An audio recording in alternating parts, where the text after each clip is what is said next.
The ballroom glittered like a constellation brought indoors every chandelier, a small sun casting prisms across marble floors that reflected the 200 faces turned toward the podium. Maeve Hart stood at the microphone in an emerald gown that draped elegantly over her postpartum figure, her 2-week-old daughter Lily nestled against her shoulder in a way that looked both practiced and brand new. The room had fallen into the kind of silence that precedes revelation, the kind where even breath feels intrusive.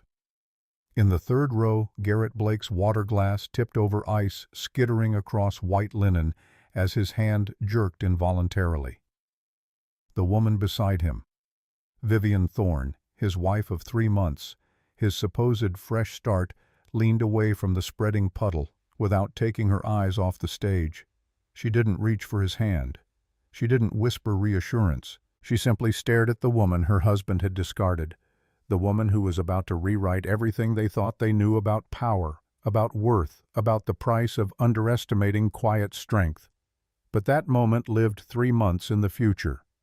The story began on a Tuesday when rain fell like accusations, and the earth opened to receive a man whose secrets had outlasted his breathing. Portland's Forest Lawn Cemetery sat on 17 acres of manicured grief, where marble angels wept over the departed, and ancient oaks provided shade for the living who still had to walk back to their cars. The funeral party for James Hart numbered 43 mostly elderly parishioners from Sacred Heart Community Church, where he'd volunteered to fix broken pews and leaking faucets for the better part of 3 decades. They huddled under black umbrellas that drummed with November rain, their faces arranged in expressions of practiced sorrow for a man they'd known as quiet, dependable, unremarkable in every way that mattered to the living. Maeve stood closest to the grave, 6 months pregnant, under a black dress that had fit differently just last week. The baby kicked persistently against her ribs, as if trying to remind her that death and life existed in the same breath, the same body, the same unbearable moment. Her hair hung in dark ropes down her back, soaked through because the umbrella she'd brought stayed furled in her hand. She'd stopped caring about being dry around the same time her father had stopped breathing 2 days prior, when machines finally admitted defeat, and the steady beep of the heart monitor transformed into a scream. 5 feet away, Garrett Blake checked his phone for the 4th time in 10 minutes. He held his own umbrella with corporate precision, angled to protect his charcoal suit from the worst of the downpour. The umbrella's circumference ended exactly at his shoulders. His wife still his wife, though the paperwork weighted in his briefcase stood outside its shelter, rain darkening the fabric across her back. He thumbed through emails with the concentration of someone who'd mastered the art of being physically present while mentally calculating quarterly projections. The pastor spoke about James Hart in the abstract language reserved for men who leave small footprints. Faithful servant, dedicated father, man of quiet strength. The words evaporated in the rain before they could mean anything. Maeve watched a droplet trace the curve of her father's casket, following the path down gleaming mahogany that probably cost more than his annual salary. She'd picked the expensive one. Not because James would have wanted it, he would have laughed at the waste, but because she needed something to absorb the rage that had nowhere else to go. Garrett shifted his weight, checked his watch. The gesture wasn't subtle. 3 people noticed. Maeve noticed, but didn't turn her head. She'd stopped turning her head toward Garrett sometime in the 3rd year of their marriage, when it became clear that turning required effort he would never match. The pastor invited attendees to share memories.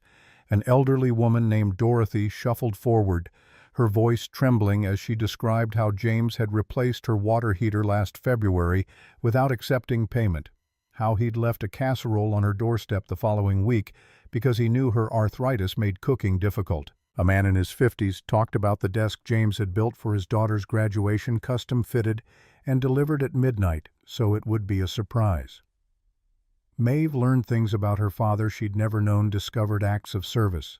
He'd never mentioned, witnessed the scope of a generosity that had somehow left him dying in a public hospital with Medicaid coverage and a daughter who wore second-hand maternity clothes. When it came time to lower the casket, Maeve stepped forward with a single white rose. Her heel caught in mud and she pitched sideways, the world tilting. Dorothy grabbed her elbow with surprising strength, steadying her. The baby kicked hard, a percussion of protest or solidarity. Garrett's phone buzzed. He glanced at the screen, typed a rapid response with both thumbs. The rose fell onto the casket with a soft thud that didn't echo, didn't reverberate, didn't seem sufficient to mark the end of the only person who'd ever looked at Maeve and seen something worth protecting. The gathering dispersed slowly, mourners approaching with hushed condolences that all sounded identical. "So sorry for your loss. He's in a better place. At least he's not suffering." Maeve nodded through each one, her face arranging itself into appropriate expressions while her mind catalogued the 48 hours since she'd watched her father's chest rise and fall for the last time. 48 hours of phone calls to funeral homes and churches. 48 hours of sorting through the contents of a one-bedroom apartment that contained a lifetime of deliberate minimalism. 48 hours of her husband's increasingly obvious absence. The church had offered their basement for a reception. Sandwiches with the crusts cut off coffee that grew cold in paper cups, casseroles prepared by women who understood that feeding grief was the only practical response to death. Maeve sat in a folding chair against the far wall, hands folded over her stomach, where the baby had finally settled into stillness. People approached in waves offering stories about her father that she collected like stones, weighing each one, wondering how a man could give so much and keep so little. Garrett found her after 20 minutes. He'd removed his tie, draped his suit jacket over one arm, the posture of a man making exit calculations. His voice came low, apologetic, in the way of someone who'd practiced the words, "I need to head out." "That thing with the Reynolds account, remember I mentioned it last week?" Maeve didn't remember. The last week existed as a blur of hospital rooms and medical decisions, and her father's final words that made no sense until they made all the sense in the world. "Okay." Her response seemed to surprise him. He'd been braced for protest for the reasonable expectation that a husband might stay through his father-in-law's funeral reception. The easy acquiescence threw off his script. "I'll be home late. Don't wait up." "I won't." He hesitated, performing consideration.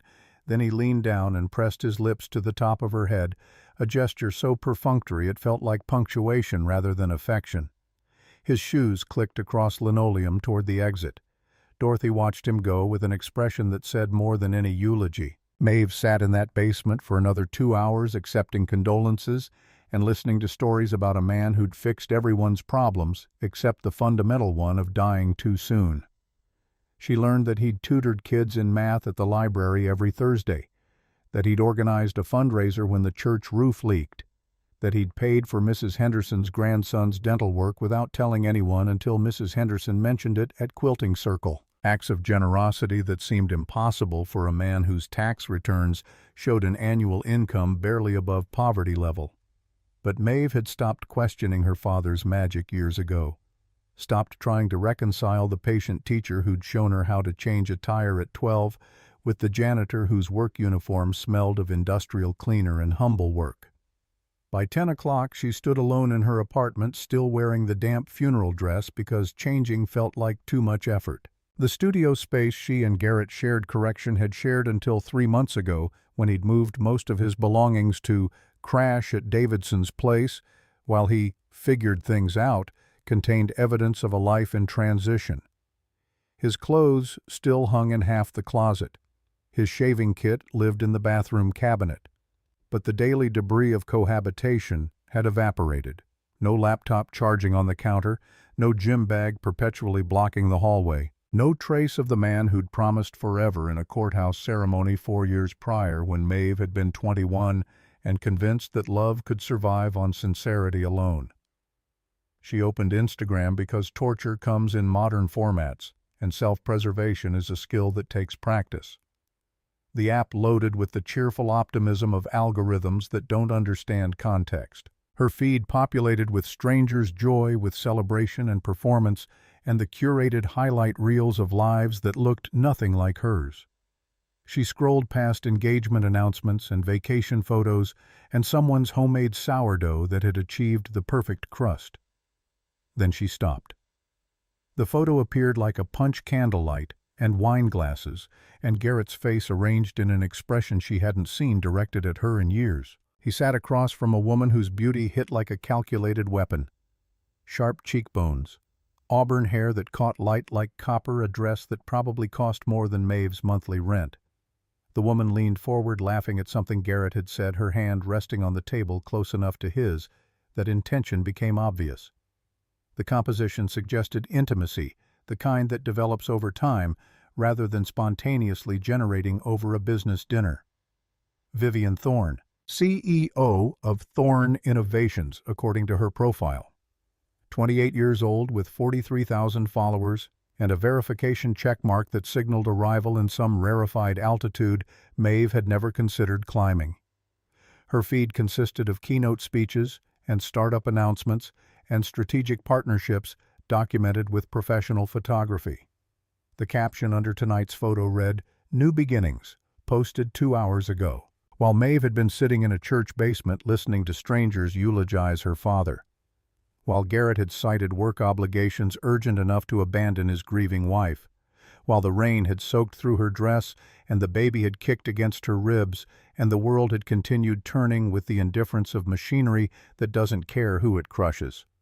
Maeve set the phone down, picked it up, read the caption again. Noted the location tag, Margot, the French restaurant downtown where reservations required 6 weeks' notice and entrees started at $75.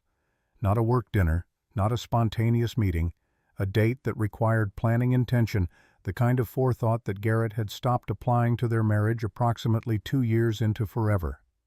The numbness arrived like an old friend, that particular anesthesia that happens when pain exceeds the body's capacity to process it. She didn't cry, didn't scream, didn't call him or confront him or demand explanation. She simply sat on the edge of their bed, her bed, soon to be officially hers in the divorce he was clearly planning, and felt the baby move inside her, the only living thing that still seemed to believe she was worth staying for. Sleep came in fragments. She woke at 3 to use the bathroom again at 5 when the baby decided her bladder made an excellent trampoline again at 6:30 when the alarm announced Wednesday with all the enthusiasm of an executioner reading charges. Garrett hadn't come home. His side of the bed remained undisturbed, the pillow still holding the shape from whenever he'd last slept there. 3 days ago, time had become elastic in the wake of her father's death, stretching and contracting without regard for calendars. She found him in the kitchen at 7, freshly showered, and wearing the navy suit he saved for important presentations. His hair was still damp. He smelled of expensive cologne and certainty. The coffee maker gurgled through its cycle while he scrolled through his phone with the focused attention of someone avoiding eye contact. "We need to talk." His voice carried the rehearsed quality of prepared remarks. Maeve stood in the doorway in an oversized t-shirt and sweatpants, her hair unbrushed, her face still carrying pillow creases. The contrast between them could have been a parable, the man ready to conquer his day, the woman still trying to survive hers. She waited. The coffee maker finished its work and began to hiss. Garrett set his phone on the counter with deliberate care, the gesture of someone establishing ground rules. "This isn't working, you know it's not working." The baby kicked. Maeve's hand moved to her stomach automatically, the protective gesture mothers make before they realize they're making it. "I want a divorce." The words landed with less impact than expected. Maybe because she'd known. Maybe because some part of her had been waiting for this particular shoe to drop since the moment she'd said yes to his courthouse proposal when he'd promised forever in front of a judge who'd processed 11 other marriages that afternoon. Or maybe because grief is a strange insulator, making all other disasters feel like weather, unfortunate but ultimately beyond control. "When did you decide?" Her voice came out steadier than anticipated. Garrett seemed thrown by the lack of theatrics, by her failure to cry or beg or perform the expected role of devastated wife. "It's been building. You know it has." "When did you decide?" He exhaled through his nose, the sound of patience wearing thin. "Does it matter?" "When?" "A few months ago, after we found out about the baby." 6 months. He'd decided to leave while she was still in the first trimester, while morning sickness had her bent over the toilet each dawn, while her body was doing the impossible work of building a human from scratch. He'd looked at her growing belly and calculated his exit strategy. The clarity of it felt almost generous, the way knowing exactly how someone plans to hurt you can feel like honesty. "I've met someone." Of course he had.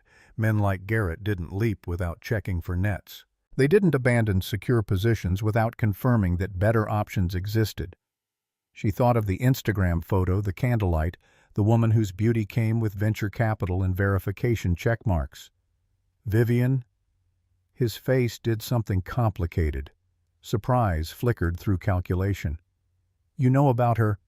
I saw your date while you were at your work thing last night. He had the grace to look uncomfortable, though, whether from being caught or simply from the inconvenience of explaining himself remained unclear. It's different with her. She understands ambition. She gets what I'm trying to build. The implication hung unspoken, you don't. You, with your second-hand maternity clothes and your janitor father, and your complete failure to leverage connections or climb ladders or transform yourself into an asset worth keeping. You who spent 3 years editing my presentations without asking for credit, who managed our household on a budget that would embarrass most college students, who made yourself small enough to fit in the corners of my ambition without asking what might fill the corners of yours. Maeve crossed to the kitchen counter, opened the drawer where they kept important documents, their marriage license, her father's will, the lease agreement, the detritus of shared life. Underneath the stack of papers, she found what she was looking for. The divorce papers Garrett had prepared, already filled out, waiting only for her signature to transform their marriage from reality into history. He watched her with something between relief and caution. I'll support the baby financially. I'm not trying to abandon my responsibilities. Just the responsibility of actually being present. Just the inconvenient reality of a child who would need more than direct deposits and child support calculations. Just the woman who'd organized his life, his schedule, his success while he'd been busy finding someone better. She flipped to the final page, found a pen in the chaos of their junk drawer, signed her name in the blank space that would make him free. Garrett stared. That's it. No fight, no negotiation. What would I negotiate for? The question seemed to genuinely puzzle him. He'd built an argument, constructed defenses, prepared for battle. Her surrender looked like defeat or dignity, and he couldn't distinguish between the two. The apartment's in my name. I can give you until the end of the month to find something. I'll be out by Friday. You don't have to. Yes, I do. She set the pen down, slid the papers across the counter toward him, watched his face cycle through emotions too quick to catalog. He picked up the documents, folded them carefully, tucked them into his briefcase like they were contracts for acquisition rather than dissolution. I should go. I have that meeting. Always a meeting. Always something more important than the wreckage at his feet. He grabbed his coffee and the travel mug she'd bought him last Christmas, the one with his initials engraved, headed for the door, paused. I hope we can be civil. For the baby. Maeve said nothing. Civil required energy she didn't have. Civil required caring about his opinion, his comfort, his hope that they could perform friendship after he'd just performed the execution of their marriage. He left. The door clicked shut with the quiet finality of endings that don't require drama to be absolute. She stood in the kitchen for a long time, hand on her belly, feeling the baby move. Around her, evidence of Garrett's departure began to materialize, the empty hook where his jacket usually hung, the missing laptop charger, the space on the bathroom counter where his cologne had lived. He'd been packing in increments, removing himself piece by piece until only his legal obligation remained. And now even that was gone, signed away in the kitchen where they'd once made dinner together, where they'd once believed that youth and optimism could substitute for foundation. The pocket watch sat on her father's dresser, heavy gold that had lost its shine years ago. Maeve found it while packing James's belongings on Thursday, sorting through a lifetime of careful minimalism. The apartment had been sparse, a twin bed with military corners, a table with 2 chairs, a kitchenette barely large enough for one person to cook. Clothes that all came from the same discount store arranged by color in a closet that held no surprises. Books on philosophy and history and poetry, their spines creased from reading, their margins filled with James's neat handwriting. She'd been looking for documents for insurance policies and tax returns and the paperwork of death. Instead, she found questions. A bank statement showing a balance of $843.16. A Social Security statement projecting monthly benefits of $912. a medical bill from his final hospital stay that would take her years to pay off. And this watch, solid and old and completely incongruous with everything else her father had owned. It felt expensive in her palm, though she knew nothing about watches beyond the cheap digital one she wore to track work hours. The face showed Roman numerals under scratched crystal. The second hand ticked with mechanical precision, engraved on the back words that made her throat close, "Character Whispers." "Dad." She tried to open it, looking for the mechanism she'd seen in movies. Her thumbnail caught the edge and the cover popped free, revealing not the inner workings she'd expected, but a tiny brass key taped to the interior with yellowed Scotch tape. Underneath the key, more engraving, different handwriting. "Older, to Alexander on your 21st birthday. May you always know your worth. Mother." Alexander, not James. Maeve turned the watch over again, studying it with new attention. The weight, the craftsmanship, the way light caught the gold. This wasn't costume jewelry. This was the kind of heirloom that passed through generations, that came with lineage and expectations. She removed the key carefully, felt its small weight. Looked at the bank statement again, at the apartment that held nothing valuable, at the uniform hanging in the closet that smelled of floor wax and humility. Her father's voice, remembered from 100 conversations. "Money talks, baby girl. But character whispers. And the only people worth your time are the ones who can hear the whisper." She'd thought it was philosophy. Metaphor. The kind of thing parents said to help poor kids feel better about being poor. But what if it wasn't metaphor? What if it was instruction? Friday morning arrived with paperwork, death certificate, cremation, authorization, memorial fund, suggestions from the funeral home. Maeve signed everything in the kitchen of an apartment that no longer felt like hers, surrounded by boxes she'd packed Wednesday night after Garrett had left. She'd taken only what she'd brought into the marriage clothes books, her laptop, the small collection of photographs showing a childhood of modest joy. Everything else could stay. Let him build his new life with Vivienne in the apartment she'd made livable, using the furniture she'd selected, sleeping in the bed where they'd once believed promises meant something. The bank opened at 9. First National Private Vault occupied 3 floors of a building downtown that looked like it had been designed to intimidate anyone earning less than 6 figures annually. Marble columns flanked glass doors that reflected the morning with hostile precision. Inside, the temperature dropped 15 degrees, and the lighting suggested the interior of expensive jewelry boxes. A receptionist sat behind a desk that probably cost more than Maeve's car. "I'm here about a safety deposit box." The receptionist looked up, assessed Maeve's Target clearance rack dress and second-hand shoes, and arranged her face into professional skepticism. "Do you have an appointment?" "My father recently passed, James Hart. I believe there's a box registered to him." Something changed in the woman's expression. She typed quickly, studied her screen, typed again. Her eyebrows rose fractionally. "Ms. Hart."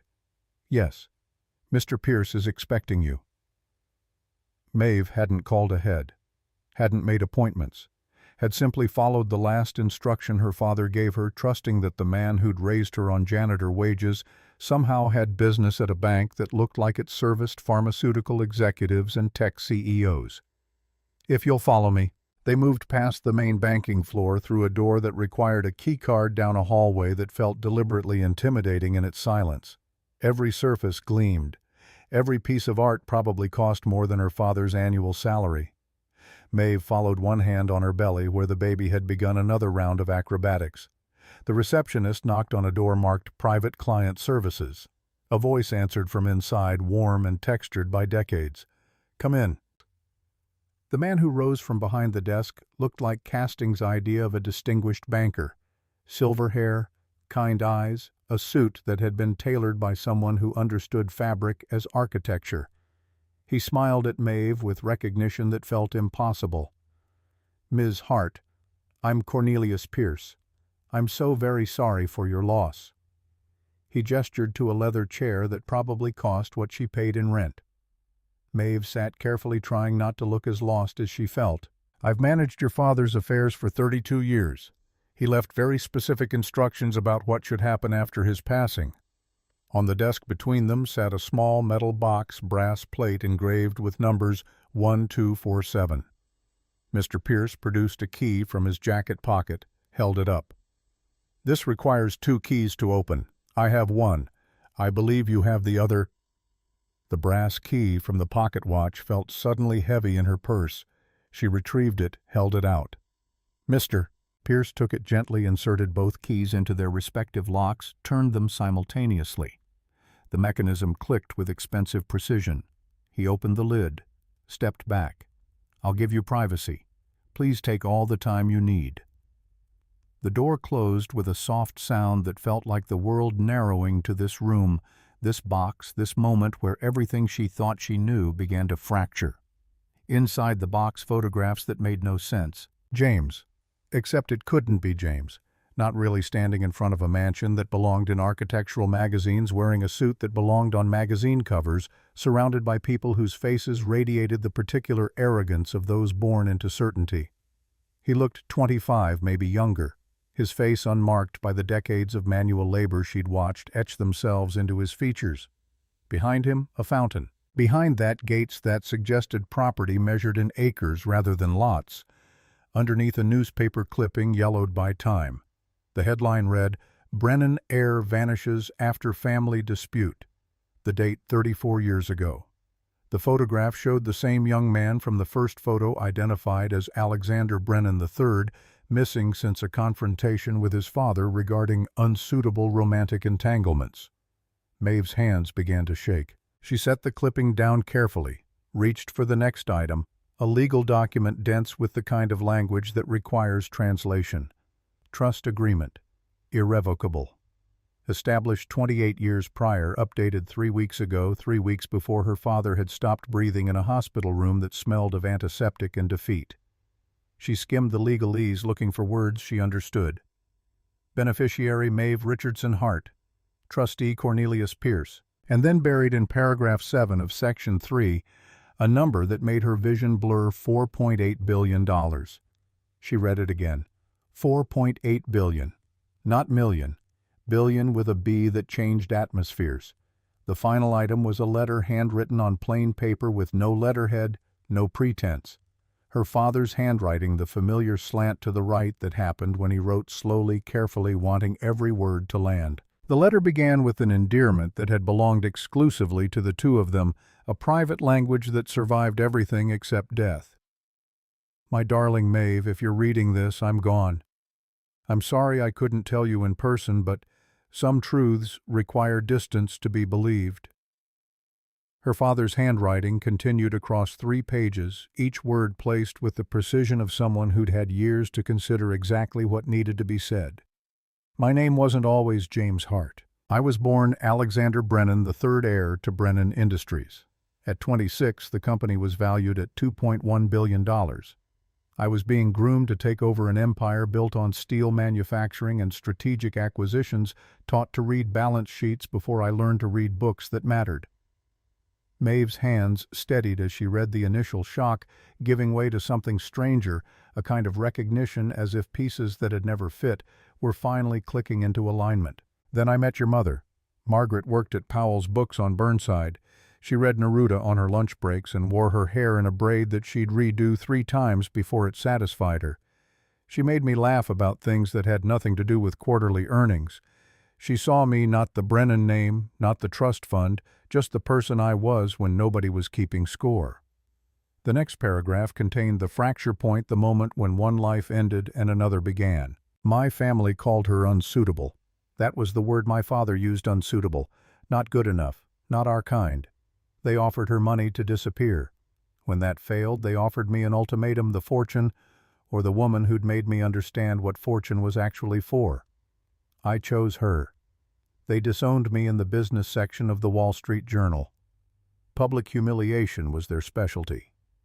Maeve paused, looking at the photograph again. The young man in the expensive suit, surrounded by people who looked like they'd been born owning things, trying to reconcile that image with the father who'd taught her to fix leaking faucets and change oil and live within budgets so tight they barely qualified as budgets at all.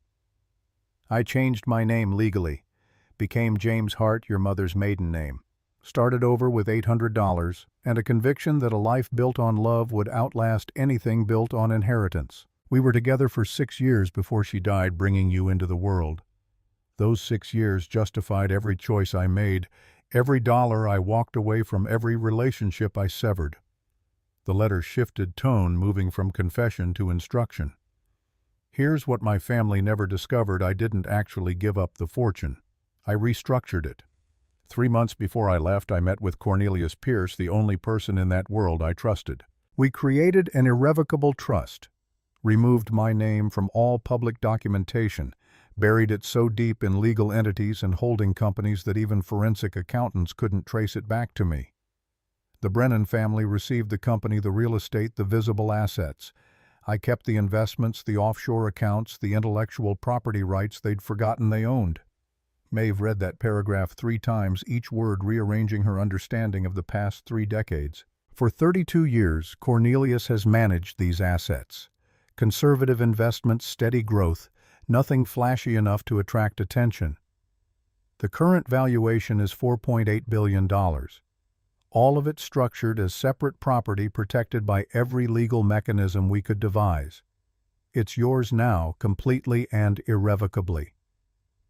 The next section made her breath catch. I added a specific clause after you married Garrett. Call it insurance or call it protection. The legal term is spousal exclusion. It means that even if you'd stayed married, even if you'd told him everything, he would have exactly 0 claim to this inheritance. Not $1, not ever. The trust is designed to protect you from exactly the kind of person who would leave when life gets difficult. Her father had known. Not the specifics, perhaps, but the pattern. Had seen something in Garrett that Maeve had been too young or too hopeful to recognize. Had built a fortress around her future while she'd been busy pretending that love could survive on good intentions and earnest effort. You'll have questions about why I lived the way I did, why I worked as a janitor when I could have written a check for any amount, why I let you grow up wearing secondhand clothes and counting pennies. The answer is simple. I wanted you to know your worth before you knew your wealth. Most people born into money never learn the difference. They mistake resources for character, assume that buying power equals actual power. You know better because you've lived without. You understand what it means to build something from effort rather than inheritance. The letter's final section felt like permission and warning combined. Use this when you're ready, or don't use it at all. The choice defines who you are more than the money ever could. Some people will say you were lucky that you inherited privilege. Let them think that. What they'll never understand is that wisdom came first, that character was the prerequisite, not the consequence. He signed it simply, "Love always, Dad." A postscript occupied the bottom margin, added in fresher ink, recent, maybe days before his death. P.S. The foundation was my idea. Cornelius has the plans. If you choose to honor that wish, know that I designed it not as charity, but as architecture. We're not giving money away. We're building infrastructure for people the system has decided to overlook. People like I pretended to be. People like you might have become if circumstances had been different. Maeve set the letter down with hands that had stopped shaking and started feeling purposeful. She looked around the private room with its expensive furniture and temperature-controlled air, understanding for the first time that this space had been waiting for her, that her father had spent 3 decades preparing for exactly this moment when she would sit in a chair that cost more than a month's rent and decide what kind of person she wanted to be now that survival was no longer the primary concern. Mr. Pierce returned after exactly 15 minutes, his timing suggesting either remarkable intuition or security cameras Maeve hadn't noticed. He carried a leather portfolio, his expression carefully neutral in the way of professionals who've witnessed every possible human reaction to sudden wealth. Questions. Maeve's voice came out steadier than expected. This is real. All of it. Every word. I have 3 decades of documentation if you'd like to verify the provenance of each asset. Your father was meticulous about creating paper trails that proved legitimacy while obscuring origin. Does anyone else know? Only me, and now you. Your father's family believes he died in poverty, which was precisely his intention. They made no attempts to contact him after the first 5 years. As far as the Brennan family is concerned, Alexander Brennan III died of irrelevance decades ago. Maeve thought about the 400 people who'd attended her father's funeral, the humble ceremony, the second-hand stories about fixing water heaters and building desks, the man everyone had known versus the man who'd actually existed underneath the performance. He left instructions. Pierce opened the portfolio, revealing documents arranged with archival precision.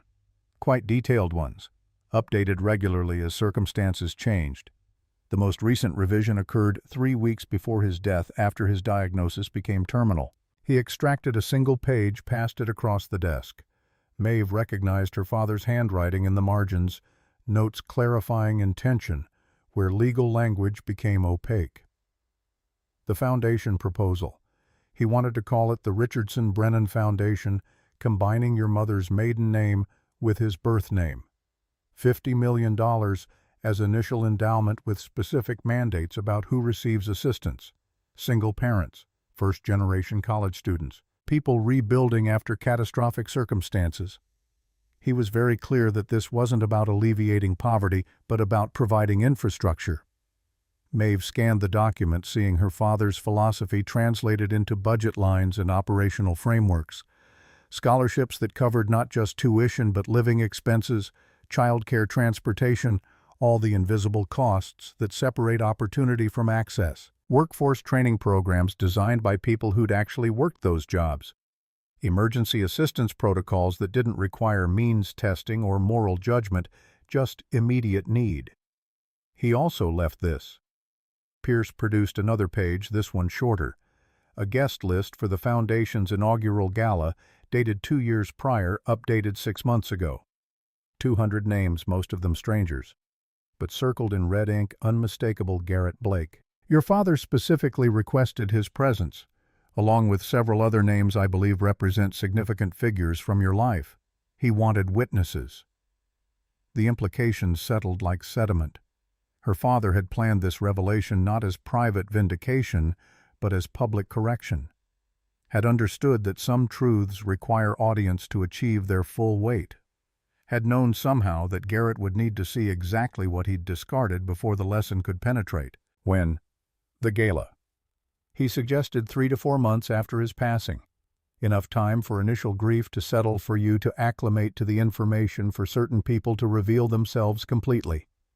Maeve thought about Garrett's divorce papers signed and filed, about Vivienne Thorne's Instagram feed documenting a relationship that had clearly been building for months, about the speed with which her husband had dismantled their marriage and started constructing something new with a woman whose verification checkmark suggested she'd never had to count pennies or wear second-hand clothes or wonder if ambition was a luxury reserved for people born into certainty. I want to do it. The foundation, the gala, all of it. Exactly as he planned.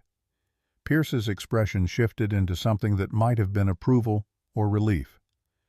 I'll begin preparations immediately. The infrastructure already exists. Your father hired an event coordinator last year, secured the venue, drafted the initial press releases. We simply need your authorization to proceed. He really thought of everything. Your father spent 32 years thinking about very little else besides protecting you and preparing you. This was his life's work in a way that Brennan Industries never was.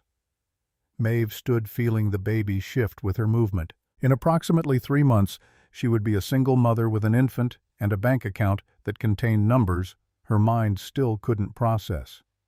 The math didn't compute in any way that felt real. But the letter felt real. The photographs felt real. The careful architecture of her father's long game felt more real than anything Garrett had promised in 4 years of marriage. I'd like to keep this quiet. The foundation can launch with an anonymous donor. No media profiles, no public appearances beyond what's absolutely necessary. Your father anticipated that request. All documentation lists the primary benefactor as a private family trust. Your name appears nowhere in public records. They shook hands, exchanged contact information, scheduled a follow-up meeting to review operational details. Maeve left the bank feeling like she'd entered a parallel dimension where the rules had changed, but nobody had updated the handbook. Outside Portland continued its usual Friday rhythm, commuters rushing to work, homeless camps under the bridge, food carts setting up for lunch rush. The same city she'd lived in for 25 years, suddenly foreign because she was seeing it from an altitude she'd never considered occupying. 3 months became an exercise in living multiple lives simultaneously. Maeve found a one-bedroom apartment in a neighborhood that split the difference between her old budget and her new reality, affordable but safe, modest but maintained. She paid 6 months' rent in advance with a check that barely dented an account Pierce had established for immediate expenses. The baby's room accumulated furniture from stores she'd previously only window-shopped, each purchase a small rebellion against the scarcity that had shaped every prior decision. Her body did what bodies do in final trimester, expanding and aching and preparing for the violence of birth. She attended prenatal appointments alone, listening to nurses ask about her support system and offering answers that felt increasingly hollow. The father isn't involved. No family nearby. Yes, I have a plan for after delivery. The lies of omission stacked up. Yes, she had a plan, and that plan involved more money than everyone in that clinic would earn collectively in their lifetimes, but admitting that felt both obscene and impossible. Garrett married Vivienne 6 weeks after the divorce finalized a courthouse ceremony that made local business news because Thorne Innovations had just closed a Series B funding round. The article mentioned his previous marriage, and a single subordinate clause identified Maeve only as local educator, despite her never having taught anything beyond how to organize a home on poverty wages. She read the announcement on her phone while waiting for her obstetrician, felt the familiar numbness, deleted the article, and went back to scrolling through nursery decoration ideas that cost more than her wedding had. They moved into Vivienne's penthouse downtown, floor-to-ceiling windows overlooking the river. Maeve knew this because Vivienne's Instagram documented the transition with professional photography. The moving boxes artfully arranged the interior designer's mood boards, the furniture that looked like sculpture. Garrett appeared in these posts wearing casual confidence, his arm around a woman who'd never looked at him and seen a compromise. The captions referenced new beginnings in partnership and building empire together. Watching felt like studying evidence of a crime, looking for the exact moment when her marriage had become the before photo in someone else's transformation story. Pierce called every Tuesday at 10 a.m. with updates that felt simultaneously mundane and surreal. The foundation's infrastructure was progressing smoothly. Event coordination was on schedule. Initial scholarship applications were being processed by the team he'd hired. Media strategy was being refined. Invitations would go out 6 weeks prior to the gala, giving recipients enough notice to arrange schedules, but not enough time to investigate the mysterious donor too thoroughly. Including Mr. Blake. As specified in your father's instructions. Though I should mention, if you'd prefer to remove his name, that decision is entirely yours. Maeve watched rain trace patterns down her apartment window, considered the question from multiple angles. Removing Garrett would be the mature choice, the evolved response that demonstrated she'd moved beyond needing his witness. But her father had circled that name deliberately, had understood something about human nature and public reckoning that Maeve was only beginning to grasp. Keep him on the list. Very well. I'll ensure the invitation is appropriately worded. The foundation began its work quietly, almost invisibly. First, scholarships awarded to 12 students whose applications had broken Maeve's heart, and then rebuilt it. Single mothers pursuing nursing degrees, former foster youth studying engineering, immigrants navigating education systems designed to confuse them. She read every application personally, saw her own story reflected and refracted through different circumstances. These were people who understood that opportunity wasn't distributed fairly, that some of us started races already exhausted, while others began with tailwinds and head starts. Pierce handled operational details with the efficiency of someone who'd been preparing for this role for 3 decades. He hired staff, carefully prioritized people with lived experience of the struggles they were supposed to be addressing, built systems that didn't require applicants to perform poverty or prove worthiness, just demonstrate need and commitment. The foundation became what her father had envisioned, not charity, but infrastructure, not helping, but building. Local news picked up the story in late August. Mystery donor launches $50 million foundation. The article speculated about tech billionaires seeking tax advantages or wealthy families managing inheritance complications. Nobody mentioned janitors. Nobody connected James Hart to Alexander Brennan because why would they? The invisible stay invisible until someone decides to adjust the lighting. Garrett saw the article. Maeve knew this because Vivienne posted a screenshot with commentary, "Love seeing Portland's philanthropic community grow." Garrett had liked the post, had probably scrolled past without thinking too deeply, because $50 million existed at an altitude he understood theoretically, but had never actually occupied. His world involved marketing budgets and quarterly projections and climbing ladders, not building foundations that could outlast generations. But then someone at his firm made a connection. Maeve learned about this through Pierce, who'd learned through the kind of informal intelligence network that exists when you've managed money for 30 years. Blake has been making inquiries. Called the foundation's public line, asked to speak with the executive director about potential corporate sponsorship opportunities. Obviously, we declined, but he's curious. About what? The name Richardson-Brennan. Your mother's maiden name paired with what he likely assumes is a coincidental match to historical records. I suspect he's Googled the combination, found articles about Alexander Brennan III's disappearance. He's probably trying to determine if there's a connection to you. Maeve felt something shift in her chest, a combination of satisfaction and something darker. Let him wonder. Let him lie awake, running calculations, trying to reconcile the woman he'd left with the possibility that she'd been connected to wealth he couldn't fathom. Let curiosity do its work. Should we be concerned about him attending the gala? Pierce's voice carried dry amusement. I think Mr. Blake's attendance will prove educational for everyone involved. Your father certainly thought so. The invitation arrived at Garrett's penthouse 6 weeks before the event, heavy cardstock with embossed gold lettering. Maeve never saw it directly, but she saw Vivienne's Instagram story that night, a photo of the invitation artfully arranged on marble countertop champagne glass in frame. Honored to support Portland's philanthropic community. The story disappeared after 24 hours, but the knowledge remained they were coming. Would witness whatever her father had orchestrated. Would participate in a revelation that Garrett still couldn't predict. Labor began on a Tuesday 3 weeks before the gala, and precisely on her due date because apparently some things in life occur with perfect timing.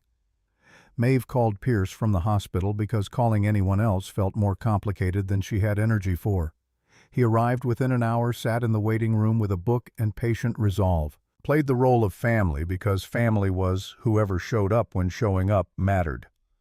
Lily arrived after 14 hours, weighing 7 pounds and 2 ounces, with dark hair that stuck straight up and lungs that announced her displeasure at being evicted from her comfortable situation. Maeve held her daughter and felt the particular devastation of love that arrives without conditions, that asks nothing, and gives everything, that makes every prior relationship feel like practice for this moment of absolute commitment. Pierce visited the next morning, brought flowers that probably cost what most people spent on weekly groceries. Stood at the window holding Lily with the careful competence of someone who'd done this before decades ago with his own children. She looks like your father, the eyes especially. Maeve saw it too, the particular shade of brown that caught light differently depending on mood that James had passed to her, and she'd apparently passed to Lily. Generations of seeing clearly, of watching carefully, of understanding that the world reveals itself to people patient enough to pay attention. Did he know that Garrett would leave? Pierce kept his attention on Lily, his voice quiet enough that Maeve had to strain to hear. He knew patterns, knew that certain people reveal themselves when circumstances become inconvenient. He hoped to be wrong, prepared as though he'd be right. The spousal exclusion clause. He added that after we married, 3 months after your wedding, spent considerable time with estate attorneys making absolutely certain it was ironclad. He didn't want Garrett specifically excluded. The language applies to any spouse, current or future. But yes, I believe your husband's character informed the urgency. Garrett sent flowers to the hospital arrangement so generic it could have been selected from a catalog. The card read, "Congratulations on your daughter, GB." Not even enough effort for a full name, just initials. like he was signing a memo. Maeve put the flowers in the bathroom where she wouldn't have to look at them, focused instead on learning how to keep a human alive through sheer determination and sleep deprivation. She left the hospital 2 days later with Lily in a car seat that had required watching 3 YouTube videos to install correctly. Drove to her apartment at 5 miles below the speed limit, terrified that every other driver on the road was specifically trying to kill them both. Set up camp in her 1-bedroom with supplies that Pierce's assistant had arranged, diapers and formula and the kind of baby gear that came from stores she'd never entered. Spent the next 2 weeks learning that newborns sleep in random increments, that breasts could hurt this much, that love and exhaustion could occupy the same space without canceling each other out. The gala loomed 2 weeks away, then 10 days, then a week.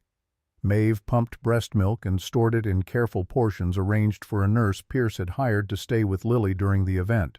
Tried on the emerald dress that had been custom-made to accommodate postpartum bodies, stared at her reflection, and saw someone she almost recognized, tired but determined, softer in some places and harder in others, fundamentally altered by birth and grief and knowledge that wealth didn't heal wounds so much as change which problems required solving. Pierce arrived the night before with final details, sat in her living room while Lily slept in the bassinet, and reviewed logistics with the precision of someone planning military operations. 200 confirmed attendees. Media will be present for the first 30 minutes. Foundation announcement, your father's story, general philanthropy coverage. They'll depart before your speech, which is when things become more personal. Garrett confirmed, both Mr. Blake and Ms. Thorne. They'll be seated in the 3rd row, close enough to see everything clearly, but not so close it feels targeted. Targeted. As though what her father had planned was anything other than deliberate surgical strike precision, guided toward maximum educational impact. I've prepared remarks based on your father's notes. You're welcome to revise or ignore them entirely. But he had specific language he wanted, included particular phrases he felt carried weight. Pierce handed her a folder. Inside, her father's handwriting covered page after page, not a speech so much as a philosophical framework, thoughts on wealth and character, and the particular obligation that comes with inheriting anything worth keeping. Maeve read through, tears that made the ink blur, hearing his voice in every careful sentence. One section had been underlined 3 times. Money shouts, character whispers. The people worth knowing are the ones who can hear both and choose to listen to the quieter one. She would say that. Would stand in front of 200 people and deliver her father's final lesson to a room that included the man who'd proven exactly which voice he'd been listening to all along. What if I can't do this? What if I get up there and freeze? Pierce's expression carried 30 years of watching people discover reserves they hadn't known existed. Your father never asked you to perform strength. He asked you to stand in truth. Truth is considerably easier. It doesn't require acting. The night before the gala, Maeve couldn't sleep. Lily woke every 3 hours demanding food, which was actually a relief because it gave the insomnia structure and purpose. Between feedings, she read her father's letter again, studied the photographs of young Alexander Brennan, tried to reconcile the wealthy heir with the man who'd taught her that changing oil was an act of self-sufficiency and economic resistance. Somewhere across town, Garrett and Vivienne were probably sleeping in their penthouse, unaware that tomorrow would rearrange their understanding of value and worth and the cost of misjudging people who stay quiet, not from weakness, but from strategy. The thought should have brought satisfaction, some preview of vindication. Instead, Maeve felt something closer to sadness, not for herself, but for the person Garrett would discover he'd been all along the moment the lighting changed, and he had to see his own reflection clearly. Dawn arrived with Lily's crying and the particular anticipation that precedes irreversible moments. Maeve fed her daughter, showered with the efficiency of new mothers who've learned to accomplish hygiene in under 4 minutes, laid out the emerald dress that would become the costume for her father's final performance. The diamond necklace that had belonged to her grandmother, Alexander Brennan's mother, a woman Maeve had never met, but who'd apparently possessed the kind of taste that outlasted market crashes and family scandals. The nurse arrived at 4 p.m. credentials. Immaculate references, impeccable. Hired to keep one human alive while another delivered a message that had been 34 years in preparation. Maeve kissed Lily's forehead, whispered promises she hoped were true, and climbed into the car Pierce had sent to transport her to the venue where 200 people waited to learn that quiet didn't mean powerless, that absence of display didn't indicate absence of resources, that some inheritance runs deeper than money and proves more durable than any trust fund. The ballroom waited like a stage set, every detail calibrated for maximum impact. Maeve stood in the private room adjacent to the main space, watching through one-way glass as guests arrived in their formal wear and careful positioning. She could see Garrett and Vivienne entering, could track their progress to assigned seats, could observe the way they moved through space like people who'd never questioned their right to occupy it. Pierce appeared at her elbow, offering water she didn't want and reassurance she desperately needed. "Your father would be proud. Not of the money or the foundation or any of the visible architecture. Proud that you chose to show up when hiding would have been easier." Maeve adjusted the necklace, felt its weight settle against her collarbone, held Lily's receiving blanket like a talisman, the soft fabric still carrying her daughter's particular scent. "I'm ready." The orchestra played something classical and expensive, the kind of music that exists primarily to signal that important people are gathering for important purposes. Maeve watched through the one-way glass as the ballroom filled with Portland's philanthropic community tech executives who'd cashed out early real estate developers, who'd gentrified neighborhoods with gleaming efficiency, nonprofit directors, whose annual galas competed for the same donor dollars, society matrons whose family names appeared on hospital wings and university libraries. They moved through the space with practiced ease, air-kissing and networking, and performing the elaborate social choreography that wealth requires of its participants. Garrett sat in the third row with Vivienne beside him, both of them dressed like they'd consulted the same stylist who dressed them for their wedding announcement photos. His tuxedo fit with the precision that came from actual tailoring rather than rental adjustments. Vivienne wore crimson, a calculated choice that ensured she'd photograph well, that ensured anyone scanning the room would notice her first. She leaned into Garrett periodically, whispering observations that made him smile with the indulgent expression of men who've traded up and know it.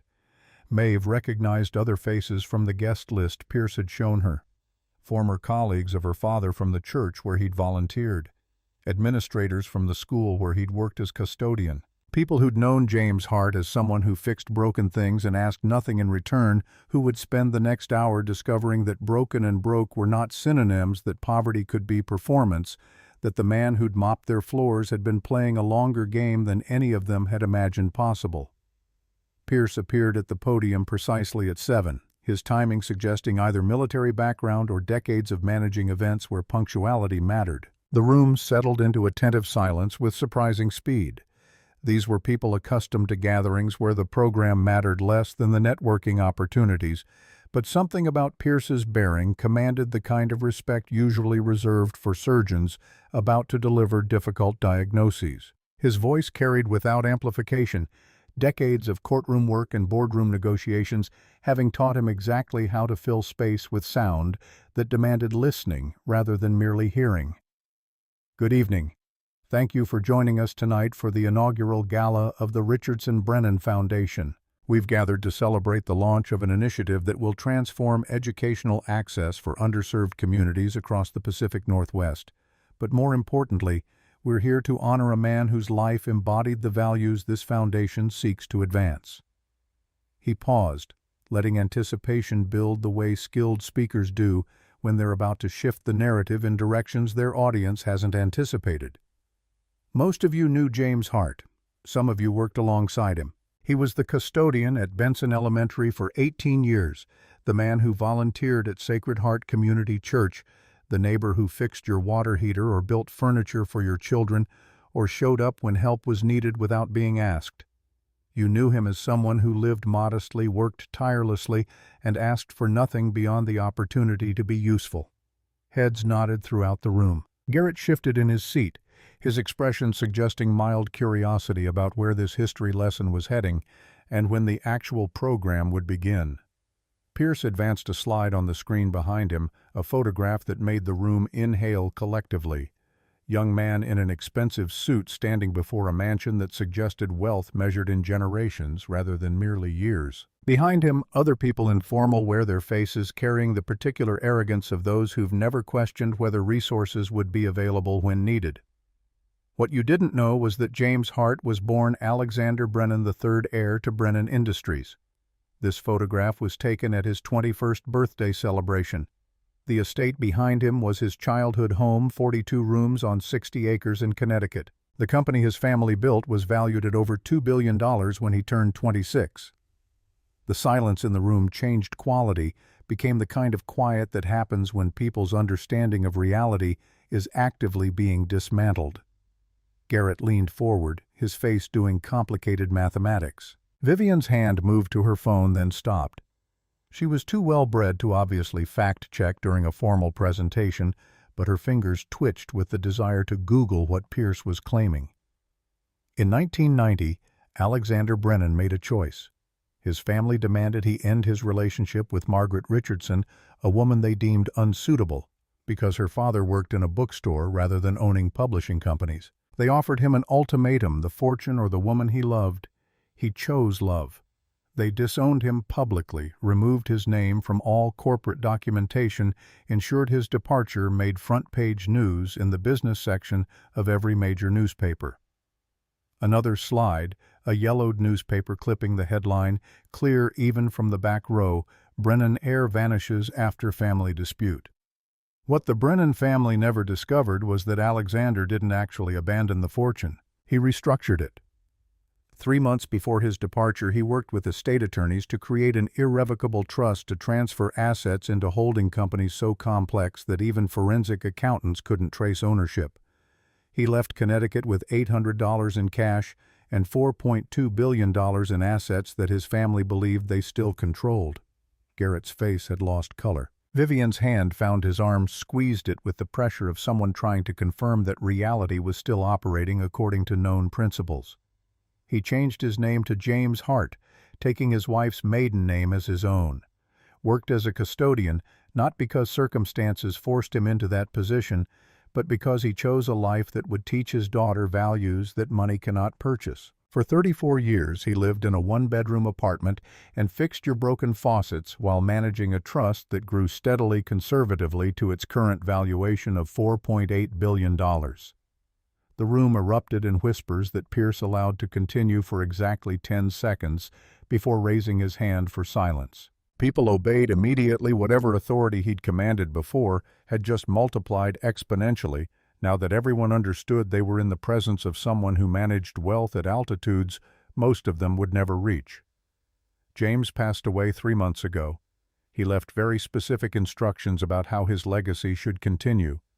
The Richardson-Brennan Foundation launches tonight with an initial endowment of $50 million, less than 1% of the total trust. Its mission is to provide infrastructure for people society has systematically overlooked. Not charity. Infrastructure. The difference matters. Pierce's expression shifted into something that might have been satisfaction or vindication, the look of someone who's waited years to deliver a message and is savoring each word. Before his death, James asked that we invite specific individuals to tonight's event, people who knew him, people who benefited from his quiet generosity, and people who made assumptions about his worth based on his occupation rather than his character.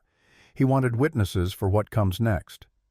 Garrett had gone completely still, the kind of motionless that happens when prey animals realize predators are close and movement will only confirm their presence. Vivienne was openly using her phone now, propriety abandoned in favor of verification. Her face suggested she was finding exactly what Pierce had claimed was watching her husband's former father-in-law transform from deceased custodian into billionaire ghost. It is my great honor to introduce the founder and primary benefactor of the Richardson-Brennan Foundation, a woman who grew up believing her father was poor because he wanted her to understand that poverty and worthlessness are not synonyms. A woman who learned to value character over currency because she witnessed daily what that choice actually costs. A woman who now controls one of the largest private fortunes in the Pacific Northwest and has chosen to use it exactly as her father intended, to build infrastructure for people who deserve better than the circumstances into which they were born.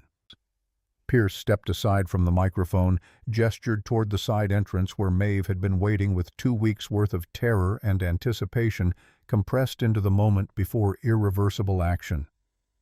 "Please welcome Maeve Hart."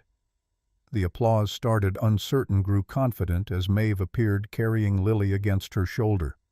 She'd planned to leave her daughter backstage, had arranged for the nurse to keep her comfortable during the program. But at the last moment, standing in that private room watching Garrett's face cycle through incomprehension and dawning horror, she'd understood what her father had actually been orchestrating. Not revenge, education. The kind of lesson that required visual aids to penetrate completely. So she carried her 2-week-old daughter across the ballroom floor in an emerald gown that cost more than 3 months of her previous rent, wearing a diamond necklace that had belonged to a grandmother she'd never met. Walking with the careful steps of someone whose body was still recovering from the violence of birth, but whose mind had achieved absolute clarity about what this moment required. The room didn't gasp. Gasps were too obvious, too theatrical for people trained in maintaining composure regardless of circumstances. But the quality of attention changed, became the kind of focus usually reserved for disasters unfolding in real time. Every eye tracked her progress to the podium. Every person in that ballroom was performing rapid calculations, trying to reconcile the pregnant woman Garrett had divorced with the billionaire heiress now standing under lights that made the diamond necklace scatter brilliance across marble floors. Garrett's water glass tipped over for the second time that evening. Ice skittered across white linen onto Vivienne's crimson dress. She didn't notice. She was staring at Maeve with an expression that combined professional assessment with personal horror as she calculated exactly what her husband had discarded and exactly how that calculation reflected on her own judgment. Maeve settled Lily more securely against her shoulder, adjusted the microphone with her free hand. The baby made small sounds that the microphone amplified across the ballroom.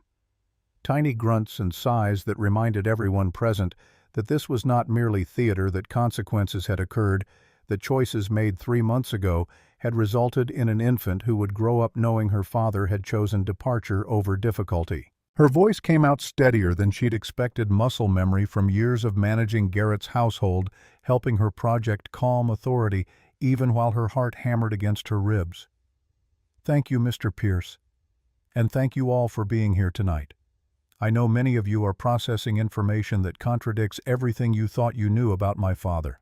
I spent the last 3 months doing the same processing, so I understand the disorientation you're experiencing." Polite laughter rippled through the crowd, the kind of social lubricant people deploy when they're not sure what emotion is appropriate, but know that some response is required. "My father taught me many things. How to change a tire, how to read contracts carefully, how to tell the difference between people who see you and people who see what you can do for them. But his most important lesson was this: money talks, but character whispers. And the only people worth your time are the ones who can hear both and choose to listen to the quieter one." She paused, let that principle settle, saw understanding dawn on certain faces, while others remained confused, still trying to determine what this gala was actually about beyond philanthropic announcement. He worked as a custodian for 34 years, not because he had to, but because he wanted me to grow up, understanding what most people who inherit wealth never learn, that your value as a human being has nothing to do with your bank account balance. That dignity doesn't require dollars. That poverty is a circumstance, not a character flaw. Maeve shifted Lily, slightly felt her daughter's warmth through expensive fabric. Thought about all this time she'd held this baby alone in her apartment, feeding her at 3 a.m., while Garrett slept in a penthouse across town, with a woman who'd never had to count pennies or wear second-hand clothes or wonder if ambition was a luxury she couldn't afford. The Richardson-Brennan Foundation launches tonight with a $50 million endowment. That represents, as Mr. Pierce mentioned, less than 1% of the trust my father created and protected for 34 years. The current valuation is $4.8 billion. She delivered that number with the same inflection she might use to mention the weather, watching it detonate across the room in expressions of shock and calculation and rapid social recalibration as people who'd been kind to her out of pity realized they should have been kind out of principle. I'm sharing this information not to impress you, but to be transparent about the resources we'll be deploying. This foundation exists to build infrastructure for people society has decided to overlook. Single parents, first-generation college students, people rebuilding after circumstances that weren't their fault. We're not interested in charity that makes donors feel virtuous. We're building systems that actually change outcomes. The applause started again, more genuine this time, as people recognized they were witnessing the launch of something that would matter, that would appear in news coverage and annual reports, and the kind of philanthropic databases that tracked who was giving money to what causes, with what level of sophistication. Maeve waited for silence, then continued with the section of her speech that her father had written specifically for this moment, for this audience, for the people who needed to hear what came next. There's one more thing I need to share. It's personal, but my father felt it was important enough to include in his instructions for tonight. Garrett had gone completely rigid, his posture suggesting he knew what was coming and was bracing for impact anyway, because knowing and experiencing were different categories of pain. When I married 4 years ago, my father added a clause to the trust. Legal language calls it spousal exclusion. What it means in practical terms is this. Even if I had stayed married, even if I had told my husband everything, he would have had exactly zero claim to any part of this inheritance. Not $1. Not ever. The trust was structured to protect me from people who might confuse my worth with my net worth. She looked directly at Garrett for the first time, held his gaze across 3 rows of people who were all performing the same calculation simultaneously. My father didn't know specifics. He didn't know my marriage would end 3 days after his funeral. He didn't know I'd be sitting in a church basement while my husband took another woman to dinner at the kind of restaurant we could never afford together. But he knew patterns. He understood that some people reveal themselves when circumstances become inconvenient, when performance becomes difficult, when staying requires actual sacrifice rather than merely pleasant companionship. Vivienne's face had achieved an expression Maeve recognized from her own mirror 3 months prior, the look of someone realizing they'd been performing in someone else's script without understanding the plot. So to anyone in this room who made assumptions about my father based on his occupation about me, based on my circumstances about worth, based on visible wealth, I hope tonight has been educational.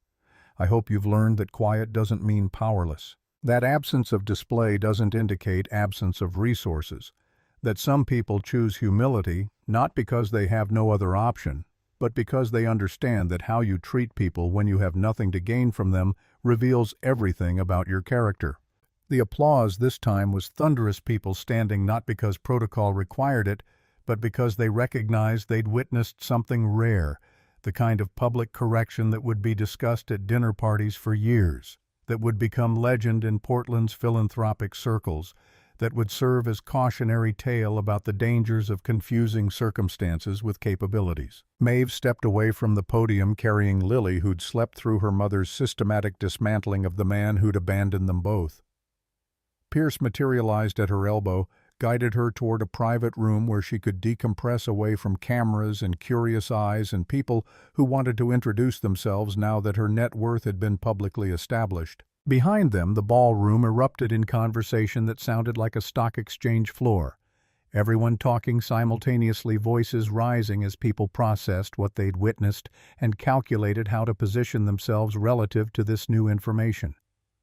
The private room offered silence and comfortable chairs and water that Pierce provided without her having to ask.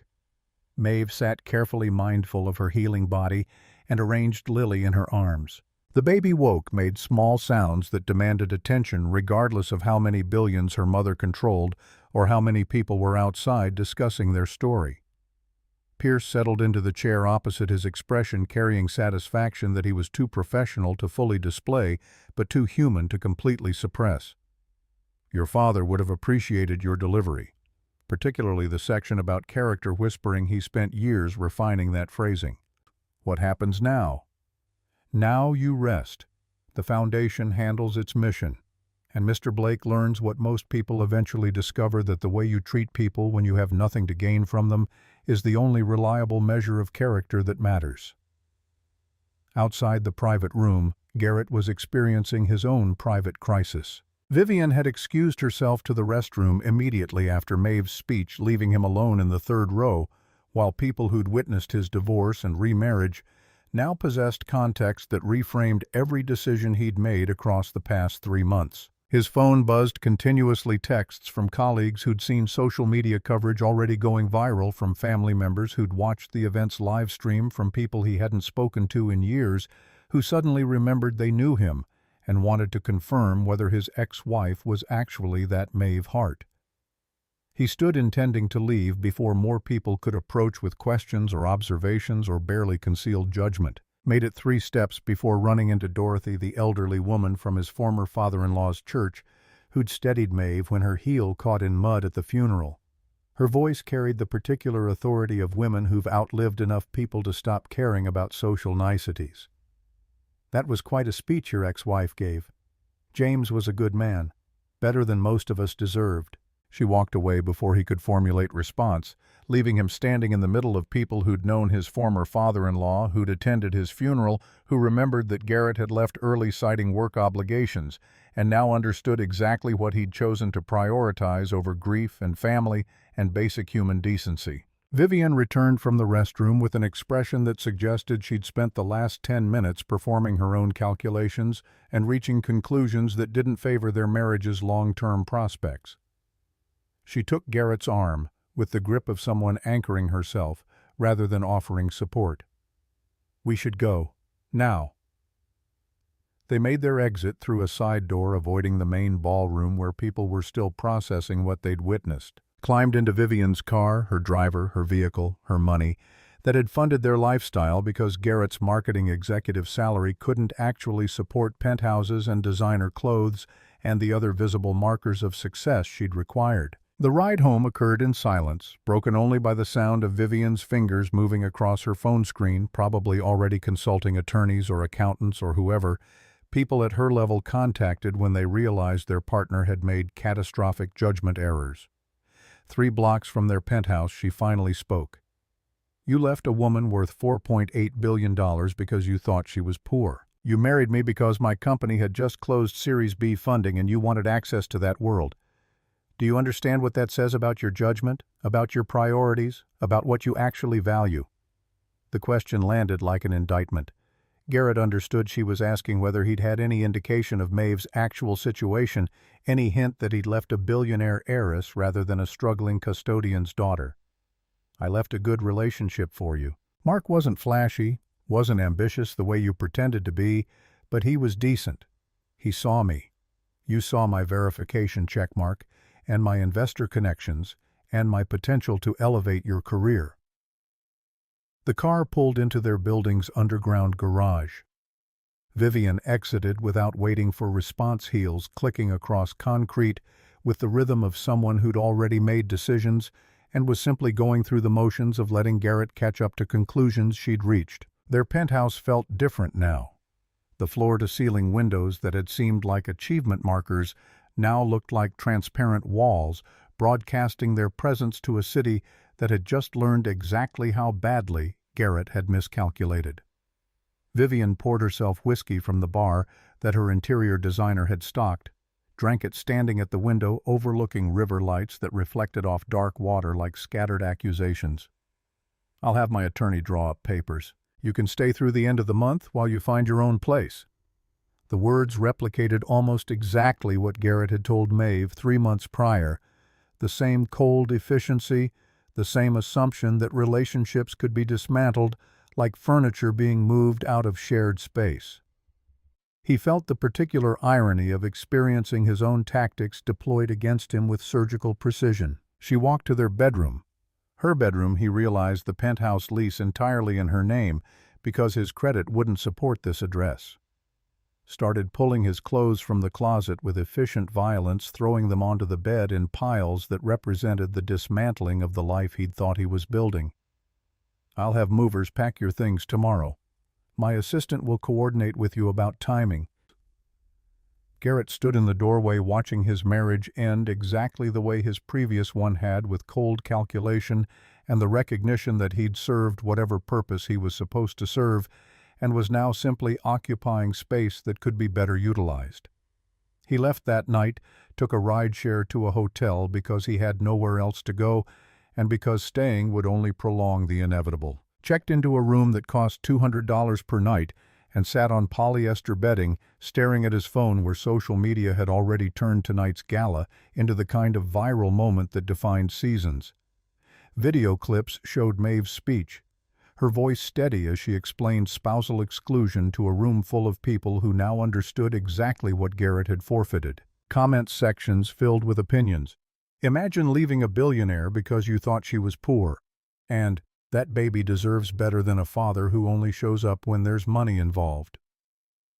The next morning arrived with email from his employer, the marketing firm where he'd worked for 6 years.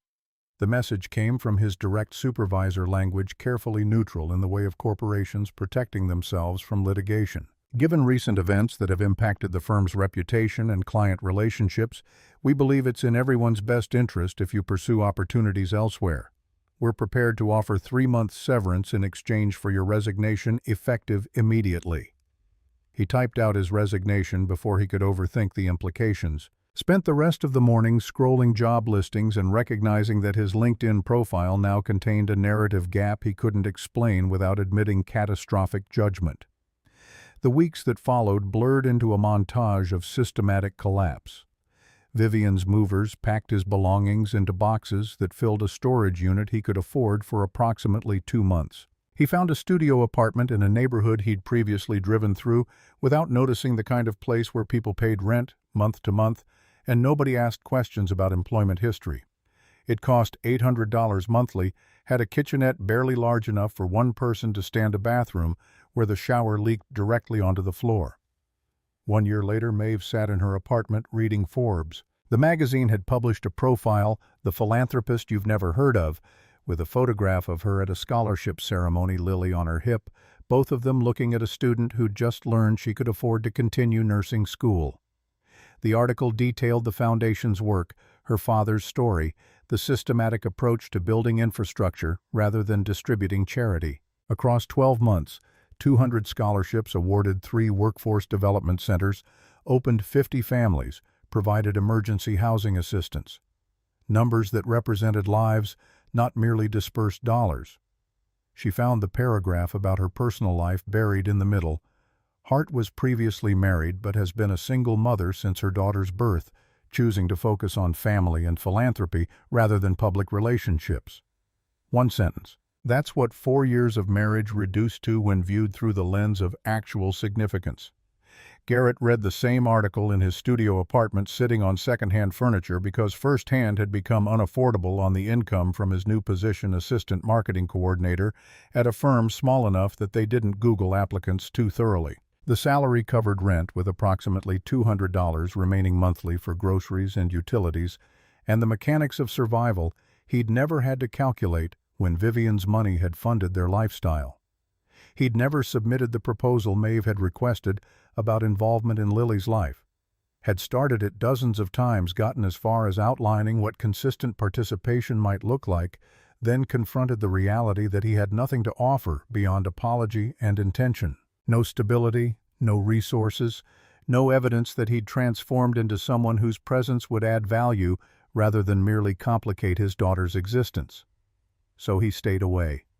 Sent child support payments that Maeve probably didn't notice because they represented infinitesimal percentages of her actual wealth. Followed the foundation's work through public channels, watched his daughter grow through photographs that appeared in news coverage. 2 years after the gala, Maeve stood in her father's old apartment building for the final time. The lease had finally expired, the landlord having allowed her to maintain it far longer than economically sensible because he'd liked James and respected what Maeve was doing with the foundation.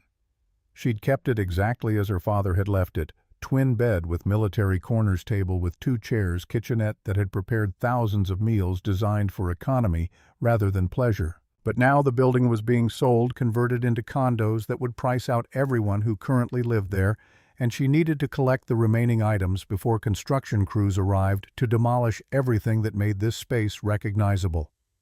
She found one final letter in the drawer of her father's bedside table, sealed in an envelope with her name written in his familiar slant. dated 2 days before he died, when he would have known that time was running out, but still possessed enough clarity to put thoughts into words. The letter began, "Baby girl, if you're reading this, enough time has passed for you to understand what I'm about to tell you." She read standing by the window where her father had stood thousands of mornings looking out at a city that had never known who he really was. Loss is not punishment, it's permission. Permission to discover who you are when nobody's watching. Permission to build something that reflects your values instead of someone else's expectations. Permission to walk away from people who can't see your worth, not because you're angry, but because you're too busy creating something better. Her hands steadied as she continued reading, each word landing with the weight of final instruction. "You've spent these years proving what I always knew, that character isn't about what you have, it's about what you do when you have everything. Some people will say you were lucky that you inherited privilege. Let them think that. What they'll never know is that wealth without wisdom is just money. You had wisdom first. That's your real inheritance." He signed it simply, "With all my love, Dad." Maeve folded the letter carefully, placed it in Lily's baby book alongside the others, locked the apartment door for the final time, feeling the click of the deadbolt like punctuation on a chapter that had contained her entire childhood and her father's entire performance. Outside, autumn sun cut through Portland clouds with the particular quality of light that happens when summer is releasing its hold, and everything feels both ending and beginning simultaneously. She walked to her car, where Lily sat in the back seat, 2 years old, now playing with a stuffed animal and humming a song she'd learned at the daycare the foundation had helped fund. "Where now, Mama?" The question came with the confidence of someone who'd never learned that the world might not provide answers, who'd grown up assuming that resources would be available, and the only real question was how to deploy them toward maximum positive impact. Maeve looked at her daughter through the rearview mirror. James's eyes looking back at her, asking about the future with the fearlessness that came from never having to count pennies or wear second-hand clothes or wonder if tomorrow would be harder than today. "Anywhere we want, sweetheart. Anywhere we want." She started the engine, pulled away from the building without looking back. There was nothing behind her worth more than what she was driving toward, the foundation office where applications waited for review, the scholarship recipients who needed someone to believe their circumstances didn't define their capabilities, the infrastructure that still needed building for people the system had decided to overlook. Lily started singing in the back seat, her voice carrying the particular joy of children who haven't yet learned that the world contains people who see worth only in what serves their immediate purposes. Maeve joined in, their voices blending as they drove through streets where her father had once worked invisible jobs while protecting a fortune that would outlast everyone who'd ever underestimated him. She didn't think about Garrett, didn't wonder whether he'd learned what her father had tried to teach through 34 years of deliberate performance. Didn't care whether he'd discovered that character whispers, while money only shouts, that the people worth knowing are the ones who can hear both and choose to listen to the quieter one. Some questions didn't deserve answers. Some people didn't deserve the energy it took to care whether they'd finally understood what they'd lost. She had already learned everything her father needed her to know. The rest was hers to build.